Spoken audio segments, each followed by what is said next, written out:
नमो बुद्धाय मित्रांनो, आपल्या सर्वांचे आपल्या मनपसंत चॅनल मनशांतीवर स्वागत आहे. आपण भारतरत्न बोधिसत्व डॉक्टर बाबासाहेब आंबेडकर लिखित भगवान बुद्ध आणि त्यांचा धम्म या पवित्र ग्रंथाचे वाचन करीत आहोत. मित्रांनो, आपण कालच्या वाचनात यशस्ची धम्मदीक्षा हा भाग पाहिला.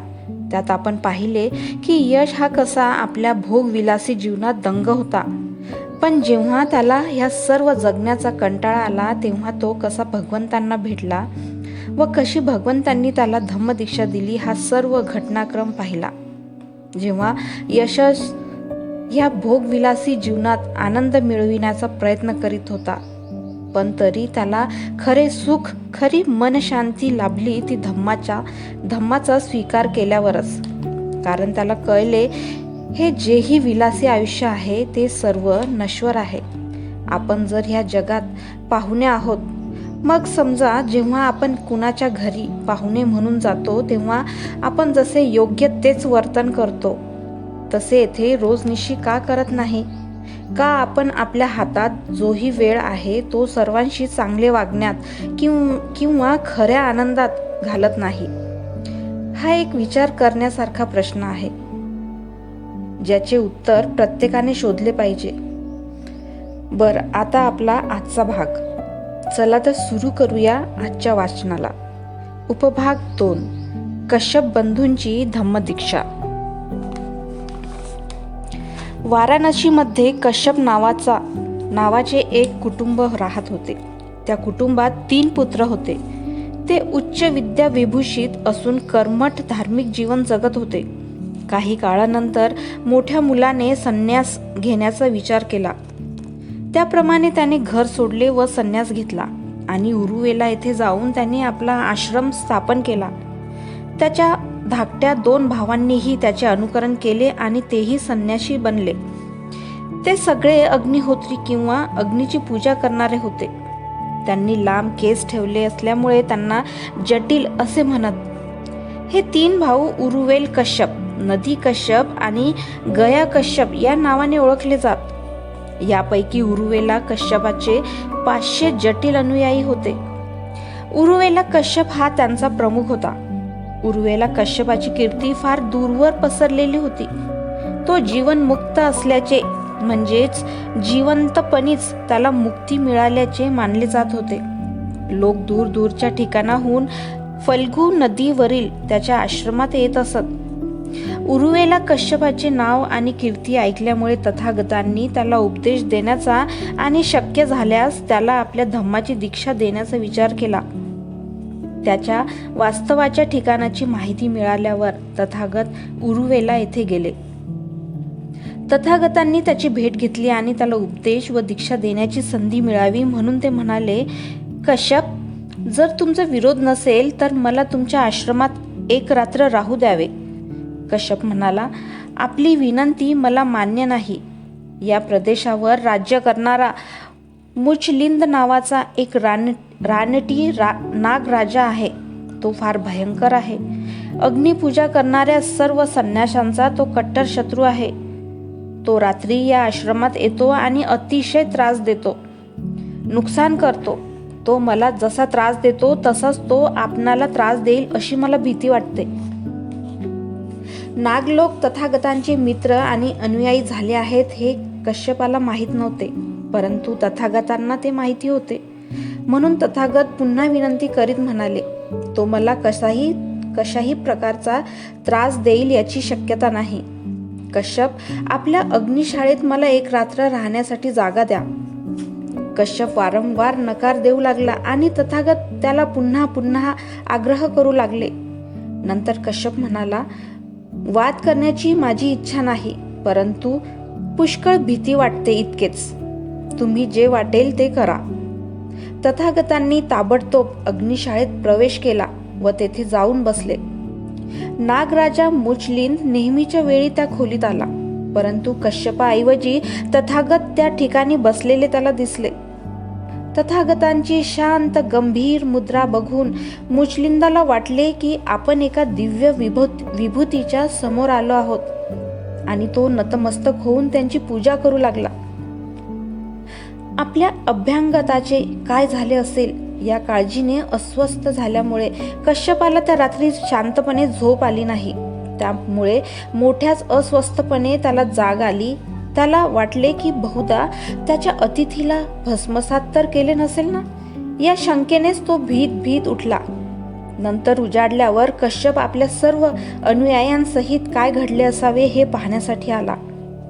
मुचलिंदाकडून भगवंतांना काही दुखापत झालेली तर त्याला दिसली नाहीच. उलट मुचलिंद भगवंताची पूजा करीत असल्याचे त्याला आढळले. ते पाहून कश्यपाला वाटले की आपण एक महान चमत्कार पाहत आहोत. जणू काही त्याच्या डोळ्यासमोर एखादे अघटित घडत आहे. या चमत्काराचा परिणाम होऊन कश्यपाने तथागतांना आपल्या जवळ राहण्याची आणि आश्रम स्थापन करण्याची विनंती केली. त्यांची काळजी घेण्याचे त्याने आश्वासन दिले. तथागतांनी तेथे राहण्याचे मान्य केले. परंतु त्या दोघांचे हेतू निरनिराळे होते. कश्यपाचा हेतू मुचलिंद नागराजापासून आपणास संरक्षण मिळावे हा होता. तथागतांना वाटले एके दिवशी कश्यपाला आपले धम्मोपदेश देण्याची आपल्याला संधी लाभेलच. पण कश्यपाने कधीही त्यांना अशी संधी दिली नाही. तथागत केवळ चमत्कार करणारे आहेत, बाकी काही नाही असे त्याला वाटले. एके दिवशी तथागतांनी कश्यपाला विचारले, तुम्ही अरहंत आहात का? जर तुम्ही अरहंत नसाल तर या अग्निहोत्रामुळे तुमचे काय हित होणार आहे? कश्यप म्हणाला, अरहंत होणे म्हणजे काय हे मला माहीत नाही. आपण ते मला स्पष्ट करून सांगाल का? तेव्हा भगवंत कश्यपाला म्हणाले, अष्टांग मार्गापासून परावृत्त करणाऱ्या सर्व वासनांना ज्याने जिंकले आहे तो अरहंत. अग्निहोत्रामुळे मनुष्य पापमुक्त होऊ शकत नाही. कश्यप हा मोठाच अहंभाव असलेला पुरुष होता. परंतु तथागताच्या विधानातील खरे सामर्थ्य त्याला जाणवले. प्रथम मनाची नम्रता व शालीनता व्यक्त करून आणि शेवटी खऱ्या धम्माला पात्र होण्याची तयारी करून त्यांनी हे मान्य केले की भगवंतांच्या बुद्धिमत्तेशी आपल्या क्षुल्लक बुद्धिमत्तेची तुलना करणे शक्य नाही. आणि शेवटी खात्री पटल्यावर अत्यंत नम्रपणे भगवंतांचा सिद्धांत मान्य करून उरुवेला कश्यप त्यांच्या अनुयायी झाला. गुरुला अनुसरून कश्यपाच्या अनुयायांनी तितक्याच नम्रतेने धम्माची शिकवण स्वीकारली. कश्यपानी त्याचे अनुयायांना येणेप्रमाणे पूर्णपणे दीक्षा देण्यात आली. नंतर उरुवेल कश्यपाने आपल्या सर्व वस्तू आणि यज्ञपात्री नदीत फेकून दिली. त्या सर्व वस्तू प्रवाहाच्या पृष्ठभागावर तरंगत खाली वाहत गेल्या. प्रवाहाच्या खालच्या बाजूला राहत असलेल्या नदी कश्यप आणि गया कश्यप यांनी त्या वस्त्रादी सर्व वस्तू अस्ताव्यस्त स्थितीत प्रवाहातून वाहत येत असलेल्या पाहिल्या. तेव्हा ते म्हणाले, या सगळ्या आपल्या बंधूच्या वस्तू आहेत. त्याने त्या का फेकून दिल्या? काहीतरी असाधारण स्थित्यंतर घडले असावे. ते अतिशय दुःखी आणि अस्वस्थ झाले. ते दोघेही आपल्या 500 अनुयायांसह भावाला भेटण्यासाठी प्रवाहाच्या वरच्या बाजूला जाऊ लागले. उरुवेल कश्यपाला आणि त्याच्या अनुयायांना श्रमण वेशात पाहून चमत्कारिक विचार त्यांच्या मनात आले आणि त्याच्या कारणांची त्यांनी चौकशी केली. भगवान बुद्धांच्या धम्माच्या दीक्षेची हकीकत उरुवेल कश्यपाने त्यांना सांगितली. आपल्या भावाने जर असे केले आहे तर आपणही त्याचे अनुकरण करावे असे ते म्हणाले. त्यांनी आपली इच्छा मोठ्या भावाजवळ प्रकट केली. नंतर त्या 2 भावांना त्यांच्या सर्व अनुयायांसह धम्म आणि अग्निहोत्र यांच्याविषयी भगवंताचे तुलनात्मक प्रवचन ऐकण्याकरिता बोलविण्यात आले. त्या बंधुदयाला दिलेल्या प्रवचनात तथागत म्हणाले, लाकडावर लाकूड घासल्यावर जसा अग्नी बाहेर पडतो तसा असम्यक विचारांच्या गोंधळामुळे अविद्येचा जन्म होतो. काम, क्रोध व अविद्या हीच ती अग्नी आहे जी सर्व गोष्टींना भस्मसात करते आणि जगातील दुःखाला कारणीभूत होते. एकदा सद्धम्माचा मार्ग सापडला आणि काम, क्रोध व अविद्यारूपी अग्नीचे शमन करू शकले की त्यांच्या बरोबरच नवी दृष्टी, ज्ञान आणि सदाचरण यांचा जन्म होतो. म्हणून एकदा माणसाच्या अंतःकरणात पापाविषयी घृणा उत्पन्न झाली की तिच्यामुळे तृष्णेचा क्षय होतो आणि तृष्णेचा क्षय केल्यानेच मनुष्य श्रमण बनतो. भगवान बुद्धांचे प्रवचन ऐकल्यानंतर त्या महर्षींना भगवान बुद्धांचे शिष्य होण्याची इच्छा व्यक्त केली. कश्यप बंधूंची धम्मदीक्षा हा तथागतांचा महान विजय होता, कारण लोकांच्या मनावर त्यांचा जबरदस्त प्रभाव होता. मित्रांनो, आजचे वाचन आज आपण इथेच थांबवूया.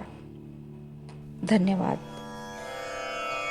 तेरा मंगल तेरा मंगल तेरा मंगल होय रे, सबका मंगल सबका मंगल सबका मंगल होय रे. नमो बुद्धाय.